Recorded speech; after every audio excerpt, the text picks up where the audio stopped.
Kia ora Aotearoa. The true demarcation of power in a late-stage capitalism, liberal, progressive democracy is the 1% richest, plus the 9% enablers, versus the 90% rest of us. Welcome to the Bradbury Group, New Zealand's best weekly political argument. I'm your host, the editor of the daily blog, Martin Bradbury. Bomber to my comrades, Mr. Bradbury if you're nasty. My pronouns are us and we. Coming up on this evening's show, the in-studio political panel all-stars tonight are New Zealand Herald columnist Simon Wilson, broadcaster and political commentator Matthew Tukaki, and they will be joined live from Wellington by the mouth of the South, Labour Party MP Willie Jackson. As part of our new show format, we have a weekly one-on-one 10-minute live interview with the party leader. This week, it's again Māori Party co-leader Rawiri Waititi, and that will be followed by a special Israel-Iran war feature with international policy heavyweight Helen Clark and Green Party leader, Foreign Affairs spokesperson Tuiono. Before all that, however, is this week's War on News.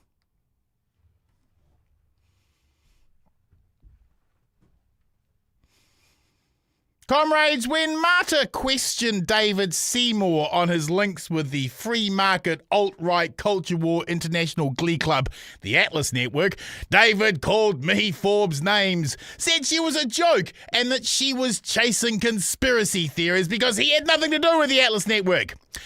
That image that you're seeing on the screen right now is David Seymour from last week in Britain on an Atlas Network speaking tour with other Atlas Network fanatics.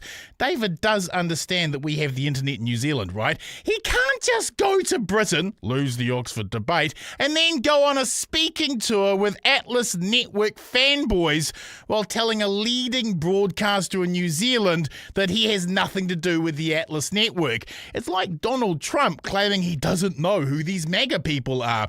Talking of people who seem confused, Matua Shane Jones was in Singapore last week announcing an enormous change in oil and gas exploration policy that no one seems to have told the domestic population of New Zealand about yet. It appears the government plans to remove all restrictions that previously limited exploration to defined areas and instead will allow companies to apply for exploration permits across all of New Zealand's territory. Matua Shane announced this change to the international oil and gas industry before he has told anyone here that's what he's planning. Why are we finding out that Matua Shane is removing oil and gas exploration restrictions to encompass all of New Zealand's territory before he's even told us about it? Shane Jones does understand we have the internet in New Zealand, right? Both of them are saying one thing in New Zealand and saying the absolute opposite overseas, and they seem to be hoping you won't notice.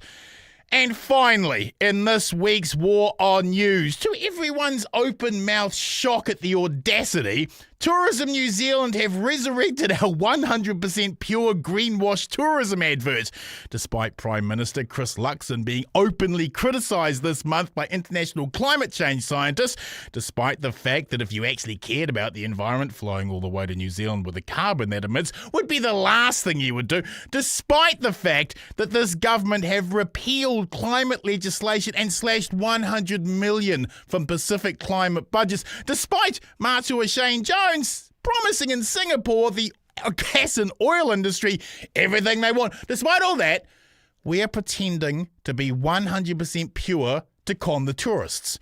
To quote another advertising slogan, yeah, right, we are all going to die on a burning planet thanks to the lies of the petro-industrial complex and them polluter mates.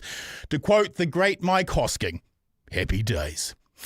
The in-studio political panel all-stars up shortly, whānau, but first this week's one-on-one in 10 with Māori Party co-leader Rawiri Waititi.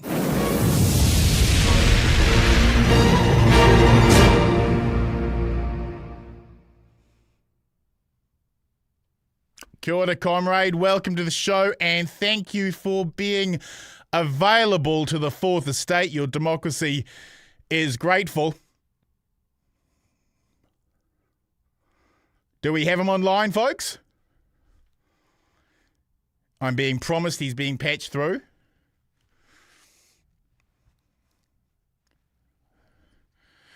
Hasn't joined yet.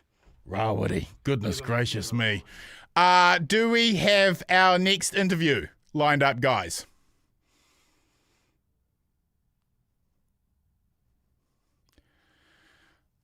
Okay, well, let's pause there. Look, I might just jump. Well, we're waiting for Rawiri to get his act into gear.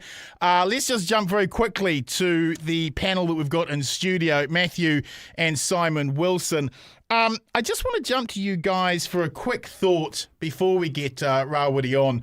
Your thoughts, Simon, on the punishment handed out for the haka last week. I was just wondering, actually, Brommer, if Rawiri is treating you as if you're the Privileges Committee and Maybe. turning up. Maybe. It's outrageous. Of course it's outrageous. Yes. What we are seeing is a quite fundamental challenge, if you like, to the idea that we have a liberal democracy that accommodates everybody and everybody's getting along fine and it's going to deliver good outcomes for everybody as long as we keep on the way we are. Yeah. That has demonstrably not been true in this country for a long time. Yeah. And in particular, it's obviously not true for Māori, and it's not. You can see that in any statistic you care to name. Yeah. So there is a challenge. This is a constitutional challenge, if you like. It's a political and parliamentary challenge, but it's part of the larger question of how are we going to rethink how we do things in this country so we do get more equitable outcomes. And this is, if you like, a political spearhead on that. And sadly, the National Party and ACT and New Zealand First have dug in and said, nope, not going to do it, not going to play, which is kind of counter-historical because, you know, we do have to keep progressing, we do have to keep changing. That's just what keeps us alive. Do you think the punishment that was handed out was just completely off the scale, or do you think it was fair? No, it's completely off the scale. It's by a factor of many, more severe than anything that's previously been done. And it has been handed down for a ritual response to what Te Pāti Māori regard as an outrage with enormous justification, in my view, and yet a ritual response. And to me, when it comes down to the heart of it, in this country, everybody knows what a haka is. Yes. A haka is not what David Seymour says it is, a war dance. A haka is a ritualised expression of any number of things. It can be rage, it can be sorrow, but it is always real intent to say, I'm not actually going to stick this taiaha through you, but I am going to tell you how angry I am. Yeah. So I've watched David Seymour at Waitangi on the Waitangi grounds facing seriously angry people. Yeah. Again, he knew we're not going to attack him, but we're going to get in his face and let him know how angry they were. This is what happened on the floor of Parliament as well. You look at the faces of the ACT Party people, they were not frightened at all. Yes. They knew what was happening. They knew, it's been dismissed as theatre. Of course it's theatre. The whole thing is theatre. Parliament is theatre. Yeah. It is ritual, and the ritual has meaning. And to dismiss it as simply people being silly or people being outrageous or people breaking the rules is to misunderstand that. Matthew, the punishment handed out, was it just completely out of whack? What does it say about the democracy if Māori doing the haka is suddenly against the tikanga? I think we're, personally, I'm over the whole thing. Yeah. And I'm over the whole thing because I think New Zealanders worry more about what's going on in their daily lives. The cost of living, the news today that food prices are on the up. We were told that food prices were somehow on the way down. I think we've got to get back to the conviction politics that people are demanding, which is let's do something about what's going on in our everyday lives. Now, I can't get away, though, from the convenience of all of this. So I call it brownwashing. Yes. And so we've seen it on display today as the Prime Minister wings his way with Ngāti Whakaue over to China so they can dance and sing and show the world how wonderful we are. And do an approved haka. And doing a haka. Well, and this is the irony.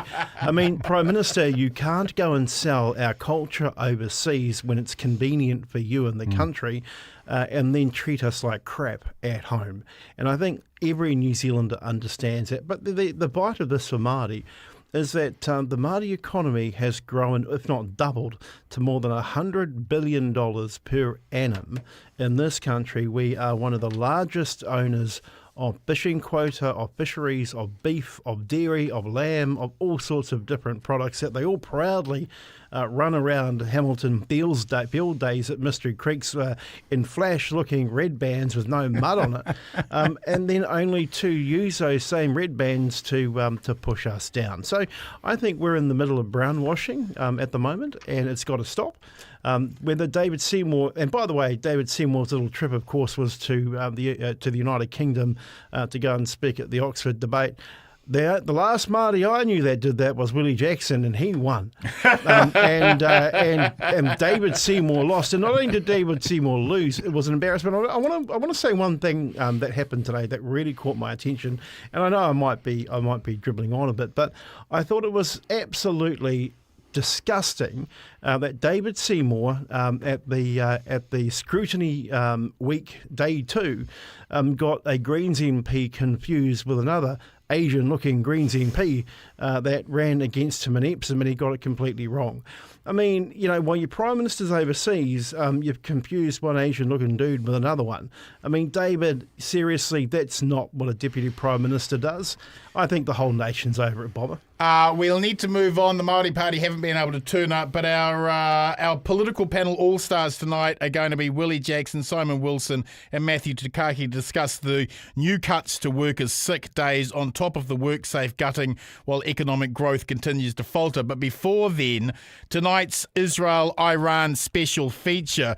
The world has been shocked at the rapid escalation of Israel's military attack on Iran's nuclear, military and gas infrastructure. Israel has been claiming that Iran is months away from a nuclear weapon since the 1980s, and the huge range of strikes suggests more than removing a possible nuclear threat and far more like an attempt at regime change, which will have enormous geopolitical ramifications. To discuss the latest, we have international foreign affairs intellectual heavyweight Helen Clark and Green Party foreign affairs spokesman Teanau. Kia ora, and welcome to you both.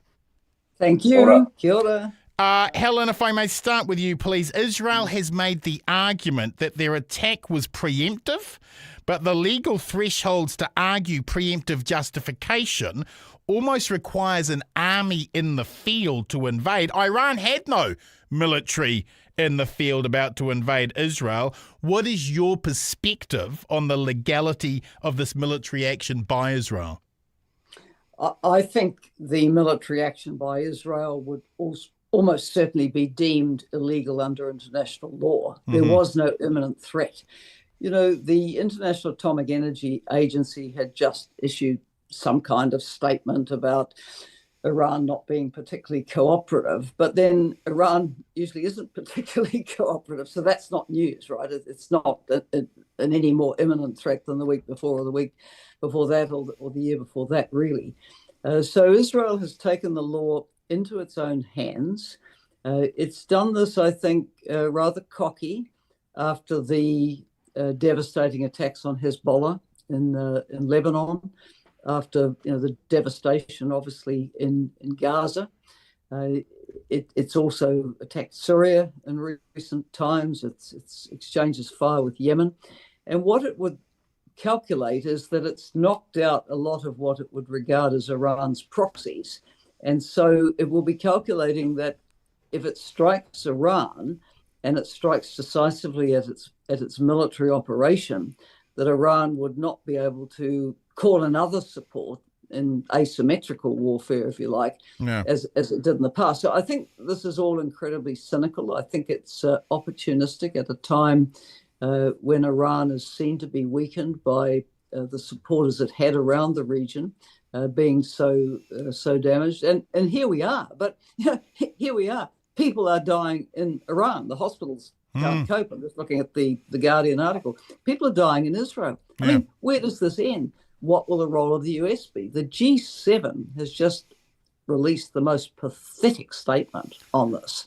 Unbelievable, really. A friend tweeted that, this really makes the G7 really irrelevant in the eyes of much of the world to put out something as damp as this. So, is the G7 backing Israel? Is it going to curb Israel? Most of its arms come from the US and others in the West. Exactly. And when does the world say enough? We want diplomatic solutions. Now, it's strange for me to invoke Trump. Trump keeps saying that he wants diplomacy. And to be fair to him, he did have his foreign policy gopher, Steve Witkoff, who's been sent to Moscow and Ukraine, been sent to Israel, was trying with Iran. I mean, there was sort of dialogue going. You know what I think? I think that apart from striking Iran when it was weak, Israel has also struck to stymie the US-Iran talks, which were due to resume this week, and it struck to stop the UN conference on Palestine. Israel, where a number more countries were expected to recognise the state of Palestine. That conference is now cancelled. So it's knocked out two serious diplomatic efforts. And I say again, at what point do its Western friends say enough is enough? We want a diplomatic path. We want an end to the killing. Tuiono, America has argued they were not involved in this strike, but Israel doesn't have the in-flight fueling infrastructure, and we know from radar signals America's refueling tankers were in the air at the same time as this, meaning the strike could not have occurred without America's assistance. How should New Zealand respond diplomatically to America enabling this military strike? Well, I think you're right. And I was watching just a couple of news articles earlier where they were saying, well, they didn't know, but then they kind of knew all of the infrastructure and the weapons that they used to target and to bomb Iran was actually American. So they are trying to have it both ways. But what I think is happening in the States is on one hand the MAGA base, and I don't want to talk about them, but I feel like I have to give it some context.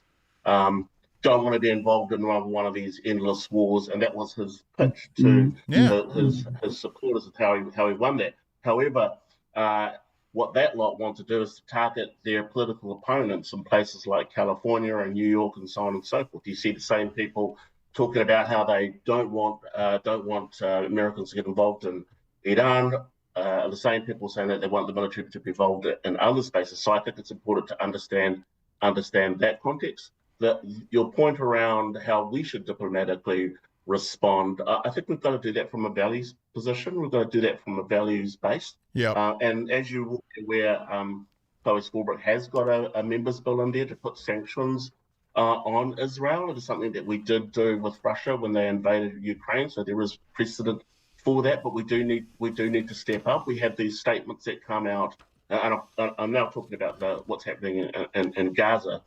Where we point to the horrific, disproportionate impacts that Israel is doing in Gaza, but a reluctance from the government to actually to really push ahead and waiting for other governments to do it. So you look at the sanctions on the two Israeli ministers. It looked like New Zealand waited until other countries put their put a foot forward as well. I think it's time for us to step ahead. Helen, is this attack about removing a nuclear threat or replacing a regime? Because if we look at the scale of attacks, it's gone way beyond just targeting the nuclear facilities, hasn't it?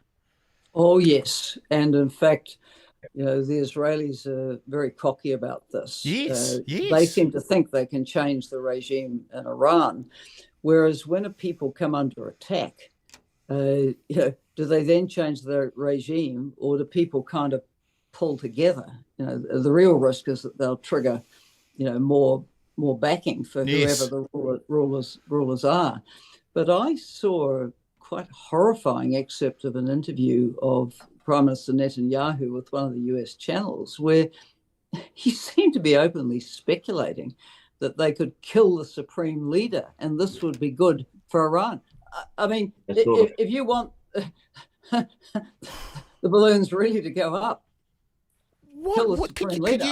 could you just let absolutely people mind-boggling? Could you just let people know, Helen, what your thoughts would be if the Israelis seriously took out the Ayatollah, wouldn't that trigger a religious war unlike anything we'd seen? Well, the consequences are just unforeseeable. And while they've killed, obviously, the head of the Revolutionary Guard, who reported directly to the Supreme Leader, you can kill one leader of a guard, there's the next one, the next one, the next one, right? And presumably they'll just keep killing those. But there is a structure which can keep fighting back. And as I say, it is likely to ignite again that feeling in the region about Israel, which Iran's friends had. I mean, I think all of us sitting here discussing this and trying to be rational know that what has been unleashed is horrific. A lot of people are going to die. Let's say it. It's very unlikely that Israel can bring down the regime in Iran. And there's this suspicion, and it's quite current in Israel as well, that Netanyahu needs endless war to keep his own position secure. Yeah. And, at what point do Israelis say enough is enough? There is an argument that Netanyahu is continuing endless war because the moment he stops it, there would be a legal ramification. There would be more focus on his role in everything. The courts would catch up. But it can't be just one person's ego and requirement to keep out of being held accountable for their legal actions that's generating a war. Could it really? Well, we're not seeing serious splits in his party, are we? No. We know that he is very beholden to these extremists, and two of them have been sanctioned by New Zealand and other countries, which is really the tip of the iceberg of the problem. So he's trying to keep this coalition together, and his own crowd aren't splitting. In the past, we've seen, splits in Likud, where people have come out of Likud and formed another party, and Israel's had a new chance for a while until he comes back.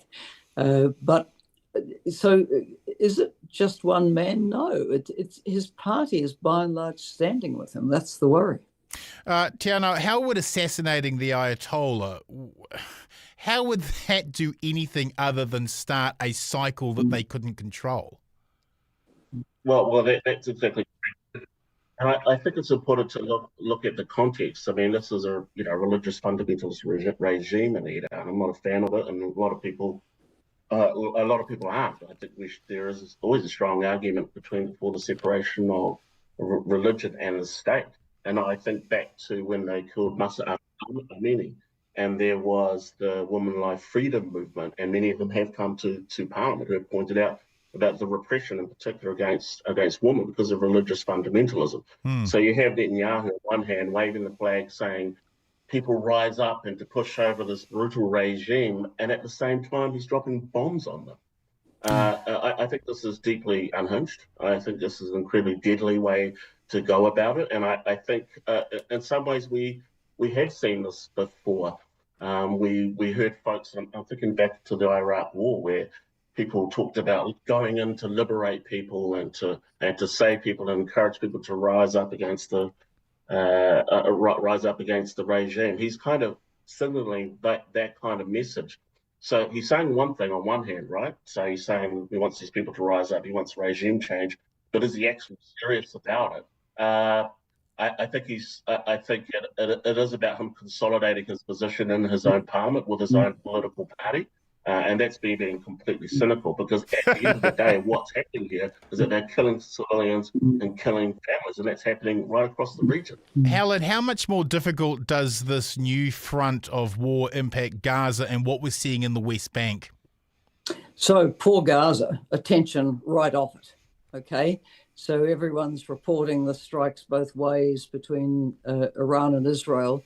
And meanwhile, it seems almost on a daily basis, people are being killed by desperate people trying to get food from this extremely dubious food distribution outfit, while the UN agencies have been completely bypassed. They know how to distribute food without people getting killed, right? But it seems that's not a service that's wanted at the moment. And then the West Bank was overlooked in any case, while the Gaza catastrophe was in the headlines.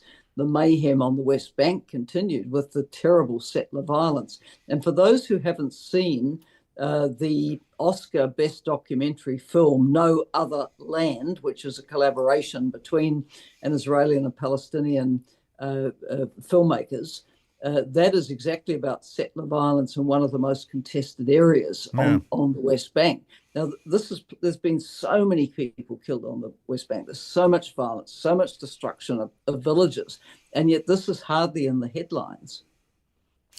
Do you think that the extremism that has sort of taken over Israeli politics, Helen, it almost seems, and you as someone who's had sort of experience with the UN, you'd have a far better reading of this. But it seems that that the actual act of occupation warps the occupier as much as the person who's being hurt, and that there is now such a radicalism within the Israeli population. They don't seem to want to actually talk about anything other than cleansing out the Gaza.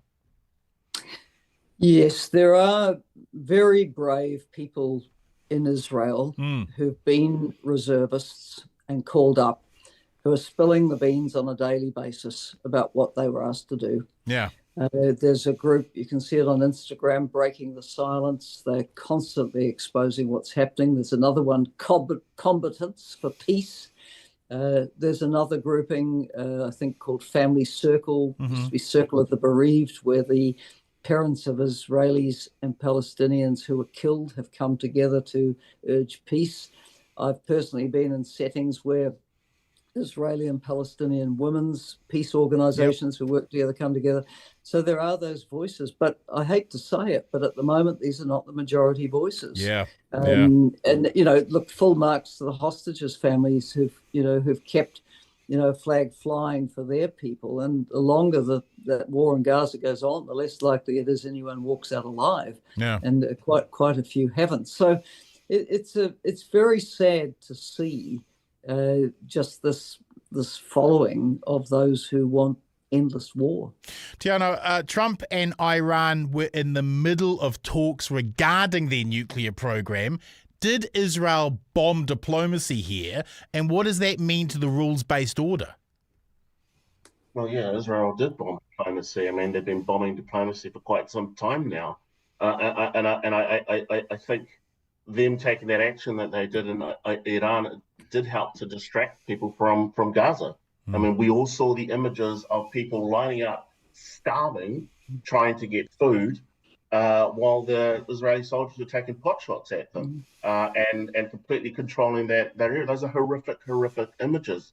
And now they've kind of rehashed the ghost of nukes in Iran. And they've been saying this for decades. Netanyahu himself has said that, I just saw a news footage where in 2015 he was saying they've got to attack Iran because they're weeks away from becoming nuclear armed and so on and so forth. But actually no one talks about the nukes that they've got and the weapons that they have.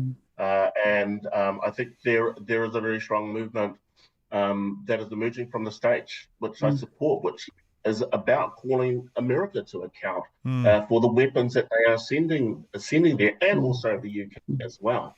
I think we've got to really put the pressure, those of us that live in the West, put pressure on our governments to actually take decisive action here. And I think there are things that we can do even within our parliament. And what do you think those are? What do you think those are? Also, I think recognising Palestinian statehood is something we should be doing as well. There's many things that we could be doing that we aren't.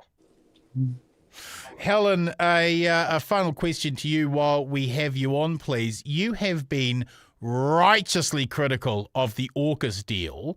Your thoughts now that America's isolationism agenda is looking to review AUKUS and perhaps scupper it, will British and Australian allies feel betrayed? Well, they might have spent a whole lot of money. They have.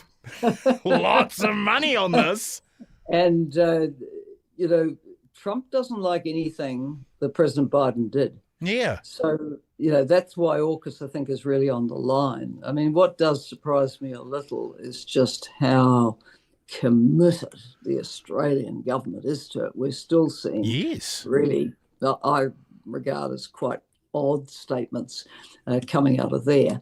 So there's plenty of very well-informed critics of the AUKUS deal in Australia. Professor Hugh White at ANU, who's been senior in the defence bureaucracy, used to advise Defence Minister Beazley. These sensible people are saying, for heaven's sake, AUKUS is a dead duck. Extend the life of the subs you've got. Put in an order somewhere for new ones. Start getting your shipyards ready for building. But waiting for AUKUS, the best you're likely to do is end up with American subs posted in your ports rather than Australian ones. And in the Australian political debate, this is the issue. Well, for the first time since the 1960s, Australia had no submarines because the US doesn't deliver. Teanau, do you think New Zealand can trust an isolationist Trump? Or is this actually time to reassert our independent foreign policy, our independent stance in the Pacific, or maybe even talk neutrality? Your thoughts? Well, I don't think we can trust any kind of Trump, isolationist or otherwise. To be honest, he kind of changes his mind with the weather. Yeah. But just to sort of the remarks on the AUKUS as well, Greens, we don't like it either. Haven't from the get go, I remember seeing one interview, and I think it was Keir Starmer that was in the room. Trump didn't even know what it was. Yes. You know what I'm saying? So I think the Australians have brought themselves a dud. And the other thing I think we need to really get into is actually the cost of interoperability, right? So it's really, really expensive to be able to get your military bits and pieces to be able to plug into that particular system. So how much money are we wasting on that when actually we should be focusing on the relationships that we have in the Pacific, making sure that we look after those relationships. Yes, we've got our national interest, but I think it is embedded in the region as well. If you take care of the Pacific, if you take care of your neighbours, you're taking care of the neighbourhood, you're taking care of yourself as well. Well, we just cut $100 million. We just cut $100 million from climate change for the Pacific. They're not going to be feeling very friendly towards us right now, are they? Well, and they've just, if you watch the news, they're considering blacklisting our relatives in Tonga, Tuvalu, and Vanuatu. Have they explained why America's doing that? Pardon? Have they explained why America is looking to do that? Well, it's issues around immigration. This is the kind of things that I'll be hearing. But I think we've got to, as my point earlier, around making sure that we're good relatives and good neighbours as well. New Zealand has the largest Tongan population outside of Tonga. They're an integral part of who we are as people that live here in Aotearoa, New Zealand. We need to be backing the Tongans. We need to be backing the Tuvaluans, who are literally on the front lines of climate change. We need to be backing our friends and relatives in Vanuatu as well. We've got to play our corner. So I think the best thing that we can do is to support those countries, talk to them, share about what they want, and then actually go hard and back them up. Final question to both of you. Your thoughts on Winston Peters' handling so far of Gaza and what's going on in Israel. Are we doing enough? What should we be doing that goes further? Helen? Short answer, we should be recognising the state of Palestine. This is a matter of fairness and justice.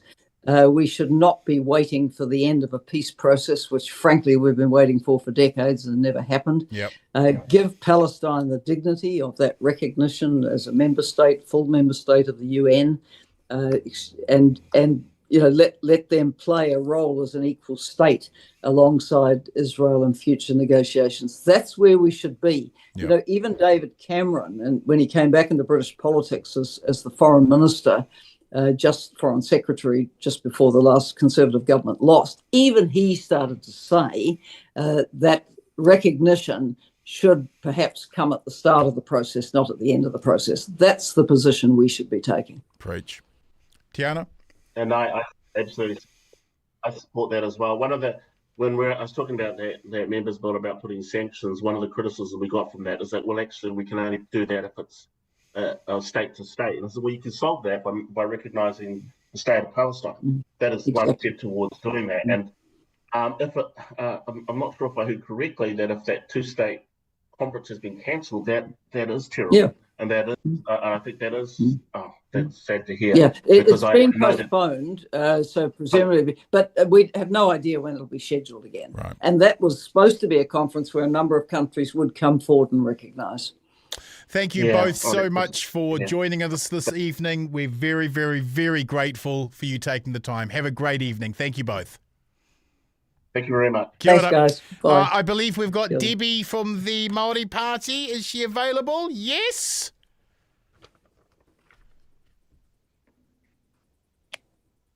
Kia ora, Debbie. Can you hear me? Oh, no, we don't have... We got her... I think your microphone might be muted. Nope, There we go. Fantastic. Thank you so much for joining us this evening. I wanted to start by talking about tikanga, if I may, specifically the tikanga of the Privileges Committee.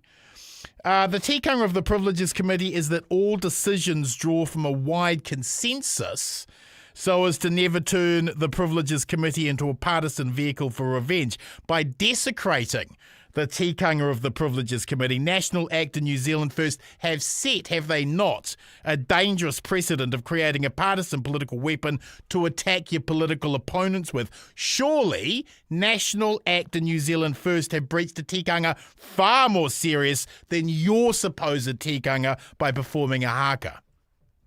Yeah, sure. I mean, they did what we expect of colonial style parties, as they have found an opportunity to get their vengeance and get their frustration of not being able to handle us, the fact that we continue to consistently perform in ways that that matter to them. We consistently stand in the polls, but yeah, we have seen an overreach. I think your question was the tikanga in the Privileges Committee. They don't have any tikanga. They don't have any mana, and I made that really clear, that we don't recognise the mana of that committee because they showed the world their bias. And and it is what it is. They won't like this. They don't. But they showed the world. They couldn't. No one could pinpoint. So what justified 21 days? Was it interfering with the vote? Was it getting on the floor? Was it intimidation? So their version of feeling intimidated and versus us sort of accusing them of and I think correctly highlighting their white tears. I think again it was just and it's a little bit like the story we heard before. I think there's a time now when the westernized tears and the big bully, the overreach of power, the intimidation and using the might of legislation and stuff to hide behind cowardice behaviour is being called out, and I think that's what we've seen in Aotearoa, and it's not a surprise given what everyone else is enduring with this government. ACT Party MP Nicole McKee said she was offended and intimidated by your supposed finger gun gestures, yet Nicole is trying to bring more real guns into New Zealand. What's more dangerous, finger gun hand gestures or a real high-powered semi-automatic AR-15? Yeah, I think, we all know what's more dangerous. And I think we also know that I am, and I will continue to say this, the least violent person. Right. Probably in that house. But what we have seen, I mean, we've got the Associate Minister of Justice Firearms, and I don't even know if we've ever had that role before. Someone who is a firearms trainer, someone who was actually really only rose to prominence because she was opposing the post-Christchurch mosque shooting gun law reform. Yes. She opposed the That's right. post-Christchurch mosque shooting gun laws that eventually made part of her agenda for joining politics, telling my witty fingers. And again, I am not the Matatini expert in kapaka, but what I do know is I live in truth. And I just am shocked that someone could sit there and have such righteous anger when this is the woman who opposed the post-Christchurch mosque shooting gun law reforms, opposed it. So, I think, again, we're seeing some real performative politics, and I think people keep accusing Te Pāti Māori of it. I think we made a point, and we had to stand in principle. And the point was to show and reveal and expose this government for the right-wing extremists that they are, and how they're abusing their roles, included into a committee that was meant to have some type of mana and respect. And like I said, it has no mana. I have been a witness to Matua Winston's political legacy, and while there's much to admire in his mana, his appallingly derogatory comments about Rawiri in the House, I think, was the most despicable of his entire career. If a white politician had described his taumoko in the demeaning way he did, they would have lost their job. What message do you have to Winston Peters this evening? I have no message to him, because his opinion just doesn't rate in my sphere. His values base doesn't rate in my sphere. The fact that he is comfortable belittling someone is. But I think what we've got to remember is that, you know, we have a very senior politician, very, very senior, who has not only gone out and ridiculed a young, up-and-coming, very highly profiled Rawiri Waititi, but what we've got is that he is operating in a way that expresses and promotes, and I keep trying to sort of say this, prejudice. So he's been anti-Mexican, anti-immigrants, he's been anti-rainbow, and I think the things that are happening, this whole perpetuation of belittling people, is actually jumps on to that whole white supremacist narrative. I've seen people call Winston and Uncle Tom and whatever. I just think what we've got is an older Māori who denies, the younger Māori being proud and being able to express their concern with internalized racism, structural racism, institutional racism. And so Māori can be agents of colonial power. And Winston is an agent and has been for a very long time, sadly. As he's probably gotten older and less patient and less empathetic, he goes to prove that he is absolutely an agent of colonial power.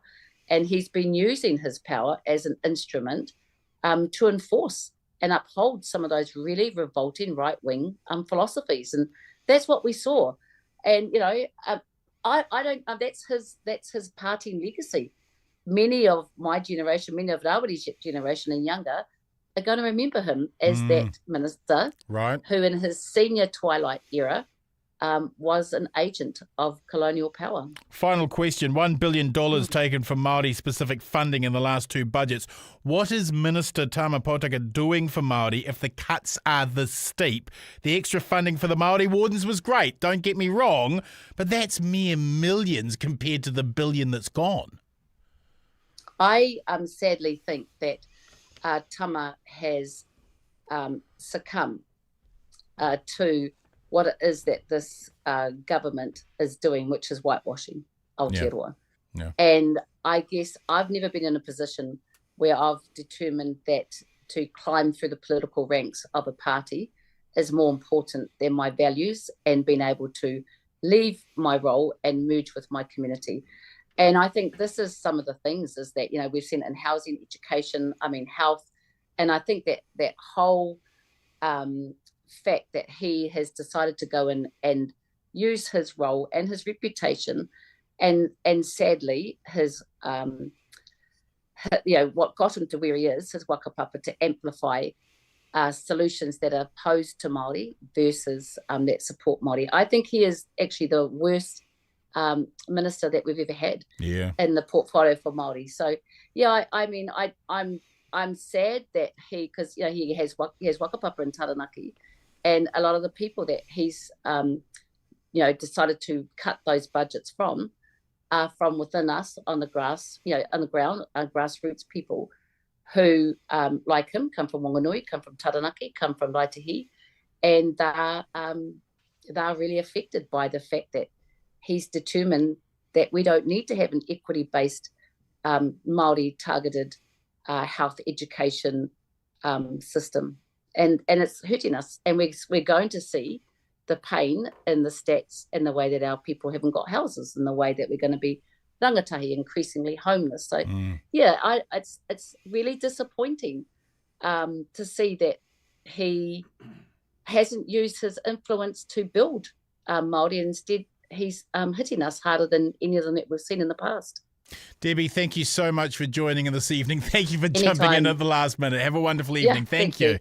Okay, now to our studio political panel all-stars. Our first panellist is the only reason you would buy a subscription to the New Zealand Herald. Militant cyclist and Auckland visionary Simon Wilson. Kia ora, comrade. Welcome to the show. One word to describe the week, please, sir.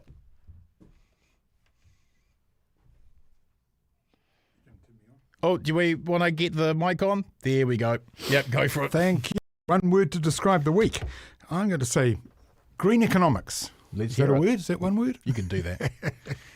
Green economics. The Green Party launched its fiscal strategy this morning in Wellington, which is a substantially researched document to back up their green budget. Yes. They outlined on the 1st of May and their industrial strategy and their emissions reduction strategy as well. They are the only party outside of government that has Taking it seriously. taking it seriously, putting in the mahi. Impressed? In that. I am impressed, but there's something else I want to say, that you get an awful lot of frothing at the mouth from everybody else when the Greens start talking about economics. They're meant to stick to their Yeah, they stick to freak their out, don't tracks. they, when you point absolutely out do the freak lies. out. And it's extraordinary. So the attacks on the Green Party when they talk about economics are, these people are in la-la land, this is completely kooky, said the Prime Minister, and on and on. But actually, Because free GPs and I know. reducing the cost for the poor, apparently it's kooky. And dental care. Yeah, exactly. So the one of the papers that I work for, the Herald, on Sunday, even editorialised calling it delusional. The thing to me, though, is it's delusional to think that the way in which we organise our Keep politics going. and our That's economics right. That's right. now That's the delusion. actually is going to deliver us anything like what we think we should be doing. Preach. Yeah, that is the delusional approach. And so, therefore, when we have a party which is backed by very substantial economic analysis, putting up alternatives with goals that everybody would agree with, we need to be taking it seriously. Our next panellist is the Māori for All Seasons chairperson of the United Nations Global Compact's Local Network Advisory Group, Māori broadcaster tycoon and humble political commentator for the people, Matthew Tukaki. Kia ora, comrade. Welcome back to the show. Rolling my eyes, Bomber, the worst introduction in the world of introductions. One word to describe the week, please, sir. Bingo card. Let's hear it. So, not on my bingo card for 2025 was the fact that there would be a continuation of the slippery slope into what I call deprivation politics. Yep. And by that I mean, look, at some point we're closer to the next election than we have been the last now for a few weeks. It's about time they all got on with the business of governing. And that includes fulfilling their promises and stop acting like schoolyard bullies, children, and nonsense. Can I just pick up, though, on a couple of things that Helen Clark mentioned just about Gaza? Look, needless to remind people, especially our young people who like to be waving the flags around this time of year, we have done regime change in that area of the world in the last 30-odd years. The first was the downfall of Saddam Hussein, and we don't need to go into what happened to Iraq. And then the second was in Libya with the fall of Muammar Gaddafi. And of course, Iran in 53. Well, and Iran in 53 with the Shah, and I see that I see the Shah's son is wanting to make a bit of a comeback. And Libya's still a failed state. And Libya's a failed state. You can go through any one of those Middle Eastern states with the exception of, And when say, the for West example, gets the UAE. involved. That's right. And so when the West gets involved, it gets worse. And I know this is a former UNGC representative, and people can go on about the UN as much as they want to, but if it's one thing they're pretty good at, it is making sure that food gets into the bellies of the starving. And there's a lot of starving people there. So I just wanted to make sure people were aware that we've been here before, and it is a dangerous, dangerous web that the West weaves. The other one is just on AUKUS. As a person that's spent quite a bit of time in Australia and served multiple administrations, I can also say that, look, it might not make any sense to New Zealanders why they did what they did, but literally when you have the world's biggest other superpower on your doorstep, you do things fearful, such as it makes you fearful, such as the sale or the leasing out of the Port of Darwin, which is now back in the scope. I don't think it's a good thing for New Zealand to enmesh itself into the defence affairs of Australia at this stage. I think we should be more worried about what we're doing in our backyard and what we're doing in the Pacific. So I don't think we should pontificate. There's another commentator on this who writes for the Australian, very well-known defence commentator called Greg Sheridan. And so whatever anybody else says, Greg's got something to say at the same time. Simon, jump in. So there's that. Now, if I can just get back to the topic at hand, though, about the bingo card. Now, look, I mean, legs 11, all the what was it? All the things, clickety clack, all the tracks. The point I'm trying to make is that New Zealanders are literally, unless I'm wrong, having read the bingo card and the bingo halls, people are tired. They're sick of it. Yeah. They're seeing butter not coming down in price, but they're seeing farmers buy $250,000 tractors at Bill Days and singing about it. We've got people who genuinely want to see not a greener economy necessarily, but an economy that is fit for purpose. And so when Simon mentioned, people see the Greens as a bit of cock-a-look, well, that might be the case, but I mean, wasn't that the case of the world economic theories after World War II and right, the rebuilding have all era? fallen over. That's right. Yeah, so my point is, everyone settle down, get back to business, and focus on the things that matter. Simon, I'm just wondering if I could pick up also on a couple of things that Helen and Teanau had said. In relation to China's, correct me if I'm wrong, Helen, if you're still there, but China's main influence in the Pacific is soft power. Yes. And that's a significant issue for this country. But it's also an issue that we ought to be able to address. Correct. Not in a military way, but in a soft power way ourselves. We have good relations and long-standing relations with Pacific countries. We have the capacity to build up our role, our support, our influence, and our genuine help for the Pacific. China's not our enemy. No. Yeah. In a way that will actually make a material difference there. So that's that. And on Netanyahu, the thing that frightens me is that it feels to me that there is an element here of him playing an end game for himself. Sure. I think he understands that he's probably lost the globally lost support on Gaza. The Hamas attack was horrific, and it played to him clearly as an opportunity to be decisive. That has backfired terribly. He's lost that. He's driven Palestinians and a lot of other people into the arms of Hamas. Right. It's completely backfired there.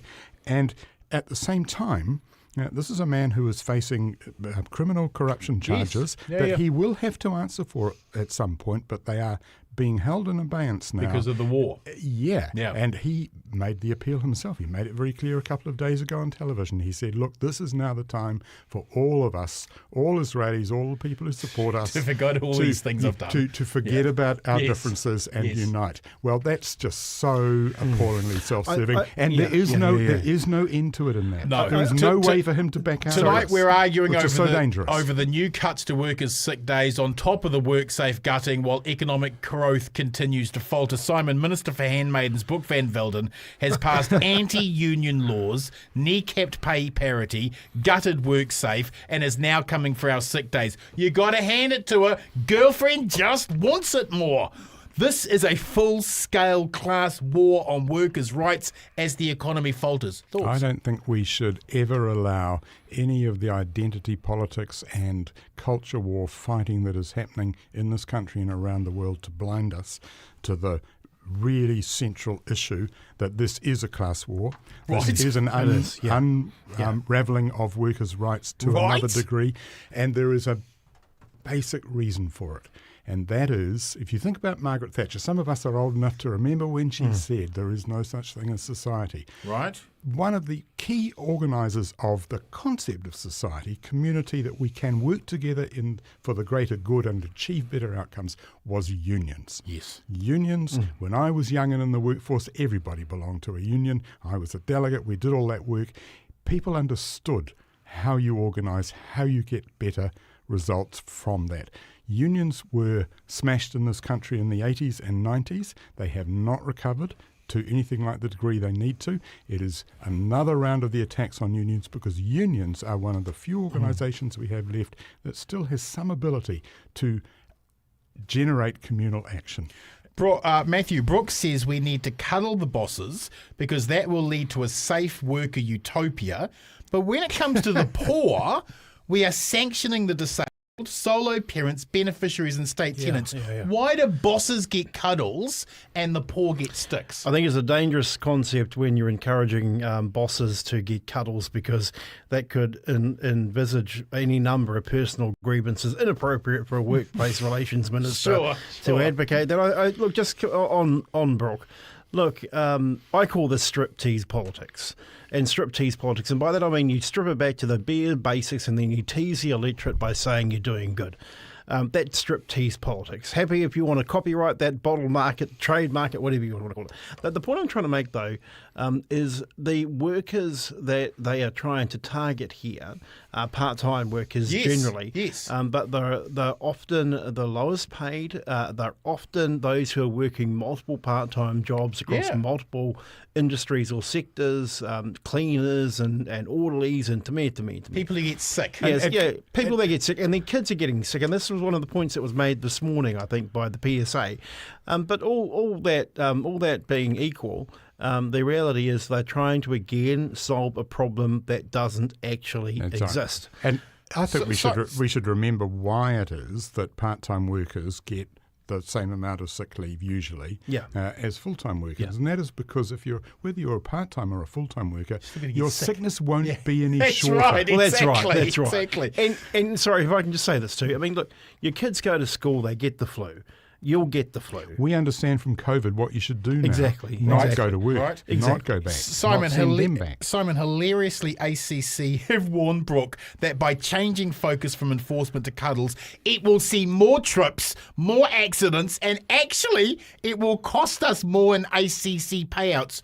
Why cuddle bosses when it will cost us all collectively more? There is no evidence at all that the cuddling bosses that she talks about actually produces greater productivity in the economy. And could I also say that it is not just Brooke Van Velden. It is also things like the removal of temporary traffic management, the disregard for workers. Yes. I had a personal experience of that.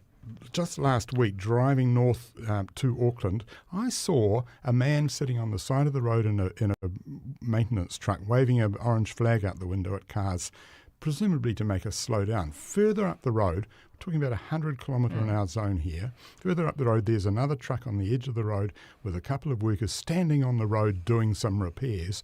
No road cones, no protection, nothing at all. And I have asked the Minister and Transport agencies to explain this and have not yet had a satisfactory answer. And don't forget about those Fulton Hogan men that died as a result of that road work a couple of years ago, I think just south of Whakatā. So the disregard for workers there is just appalling for the sake of a road cone campaign. Matthew, half those who die each year on the job are Māori. Yeah.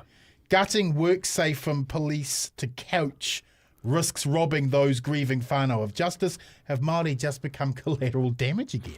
Well, look, I think low-paid workers have become collateral damage, and let's face it, a lot of Māori are out there on low-paid jobs, such as our Pasifika whānau as well. So let's not lose sight of the demographic. I think what's going on here, and this is why we've got to stop this in politics in New Zealand, in Aotearoa, which is, we burn the house down only for one party to come in and try and build the house up again. There's got to be consistency in the policies that are being delivered. So we used to agree mostly on some of the big stuff, but since the 90s and the 80s, I mean, for example, I thought it was appalling that Ruth Richardson got on Q&A on Sunday and starts going on about badges of honour and all this other sort of nonsense. I mean, you know, my point is we have lost conviction politicians, and we've also lost our ability to allow the public sector, because we've strip-teased them, to implement the policies consistently over multiple governments, no matter the colour of their flags. Simon, the performance of manufacturing index and performance of services index all collapsed last quarter, while business confidence has fallen 4 months in a row. How's the growth budget going? There was a International Monetary Fund report out last week, which argued that we are not, the government policies, and it's this government and previous governments, are not just not achieving the productivity gains, not reforming the economy to get greater productivity the way they all say they want to, they're actually stopping it. And of course, what they're talking about is the focus on the incentives to people to invest in property. It is a rational thing to do if you've got money. And until that stops, our economic structure is actually undermining our productivity. It's not workers, it's not unions, it's not any of those things. It is government policy doing it. And Matthew, we don't even have a productivity commission anymore because we they shut got that rid down. of them. That's right. The New Zealand Council of Trade Unions has called Brooke Van Velden's new Employment Relations Amendment Bill a radical employment law that threatens every New Zealand worker. Why does this government believe attacking worker rights will lift productivity? Oh, look, it's ideology 101. It's pretty simple. The ACT Party do not believe in workers' rights. They believe in the rights of business and industry. And that's their modus operandi, if you like. So I kind of get that. I don't agree with it, but I get their ideology and where they're coming from. But the problem that we've got here is that far more New Zealanders are being dragged below the poverty line unnecessarily, and that's going to create future problems for a tax base that we currently do not have. We know that the population is getting older. We know we've got a superannuation problem approaching. We know that there's going to be less taxpayers, and all this business about running around the world trying to sign up free trade agreements from the Never Never isn't going to stop what's coming down the line. So it's ideology 101. It's a very, very bad practice in economic theory, and which is why I always laugh when they start going on about the Greens being the cockaloos, if you like. When you read through the policies of both Labour and the Greens, it blows the myth that the left are worse at managing the economy than the right. Comrades, we need to wrap the show with a final word. Simon, your final word this week, My please. final word, I just want to mention Donald Trump because I haven't talked about him yet tonight. There was an historian in Auckland last month who said that, in his view, Donald Trump was not a dictator, but he wants to be one. And I'm taken with that argument, and I'm taken with what's happening in California at the moment, the idea that Trump is testing what he can do, what he can get away with in regard to unions, in regard to the civil service, in regard to states' rights, which, remember, he's always protected in relation to abortion, in regard to all those things, because it is fanciful to think that Donald Trump will willingly walk away from this presidency. He's got midterms coming next year, and then he's got his 4 years up, and he is not going to sit by and watch his power being undermined. So he is testing how to keep it now. Matthew, your final word? Hillbillies. If I've gone with striptease politics, I might as well go with hillbillies. And what do I mean by hillbillies, Bomber? It's just a pretty simple analogy. We're looking like hillbillies everywhere at the moment. The suppression of Māori interest, rights and culture at home is playing out on the international stage to the point that we are becoming a laughingstock and an embarrassment. I always refer to our relationship with China. Māori and our relationship with China goes back many, many decades. A lot of young people would have forgotten Liwi Ali, for example, who was a resident in China for a very, very long time. Very well known, very well respected in China, of course. Māori have been going back and forth with China for a long time. But now we're only going back and forth because there's a convenience of culture. And let's do a haka and let's do this and let's do that. People forget about Te Māori wandering the world stage, the big exhibition and the new exhibition at the Met at the moment in New York. So I guess my point about the hillbillies is we've got to stop becoming an embarrassment. We're the only ones looking like the hillbillies. We're making ourselves look it. I mean, the international media, they look at us and they just take the content. It's already there. We're made for hillbilly land. And so, it's got to stop. It's just got to stop. Thank you, comrades. And now to my final word. I know many of us are hanging on by our fingernails, but we have to find the empathy to focus on those citizens who are getting it a lot worse than us.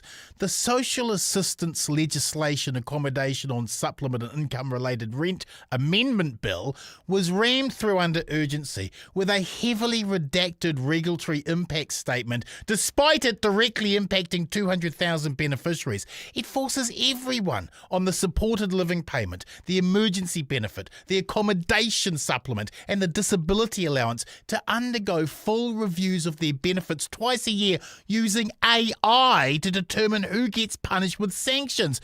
Everyone is required to complete the forms and return them within 20 days, or their benefit is automatically suspended and then cancelled entirely after 8 weeks. This isn't about helping people get jobs. This is about finding excuses to dump them off welfare and make their pain and poverty invisible. To once again quote great humanitarian and feudal corporate jester Mike Hosking, happy days. In solidarity, the revolution continues. Ka pai Aotearoa. The Bradbury Group, New Zealand's